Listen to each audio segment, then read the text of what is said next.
On the cold banks of the River Gave in 1858, heaven touched earth, not with thunder, but with the silence of a prayer. The story of Lourdes begins with a simple gesture repeated for centuries: the Rosary. When Bernadette Soubirous, a 14-year-old girl, poor and asthmatic, saw the light in the grotto of Mascabeille, her first instinct was to reach for her rosary. Bernadette tried to make the sign of the cross, but fear paralyzed her arm. Only when the lady, dressed in light and white, made the sign of the cross herself, did the girl recover her strength. There, in the first of 18 apparitions, they did not converse. They only prayed. The lady moved the beads of her rosary in silence, joining the child's prayer. The rosary was not just an accessory, it was the chosen language for this divine encounter. But the sweetness of the meeting soon gave way to a grave request.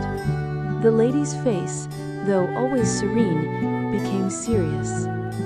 In February, the central message of Lourdes was revealed in 3 words that echo to this day: penance, penance, penance. The lady asked Bernadette to kiss the ground for sinners. It was not an act of humiliation, but an act of love and substitution. She asked for prayer to God for the conversion of those who had lost the way. Lourdes reminds us that faith requires a change of life, a radical return to God. The penance asked there is not pain for pain's sake, but the necessary remedy for the healing of the world's soul. It was during this act of penance that the tangible miracle emerged. Go, drink of the spring, and wash yourself there, the lady said. Bernadette dug into the mud, and from it sprang a water that has never stopped flowing. Since that day, millions have sought this water. The medical archives of Lourdes record the inexplicable: bodies cured of incurable diseases, limbs restored, science challenged by mystery. However, healing at Lourdes goes beyond biology. Many arrive broken inside and leave with a peace that defies understanding.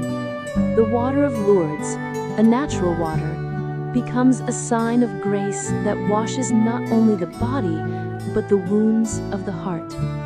The true miracle is often the strength to carry the cross with hope. For weeks, the local priest demanded to know the apparition's name. On March 25th, Bernadette insisted. The lady smiled, extended her hands, and looking to heaven, replied in the local dialect: "Que soy era Immaculate Conception." I am the Immaculate Conception. Bernadette, an uneducated peasant, knew nothing of this complex theological term that Pope Pius IX had proclaimed a dogma just 4 years earlier, in 1854. By revealing herself with this title, the Virgin confirmed she was God's purest creation, preserved from sin from the first instant, the perfect model of what humanity should be. She did not say, "I was conceived without sin," but "I am the Immaculate Conception." She is the very essence of the purity that penance seeks to restore in us. Today, Lourdes is the synthesis of this celestial message.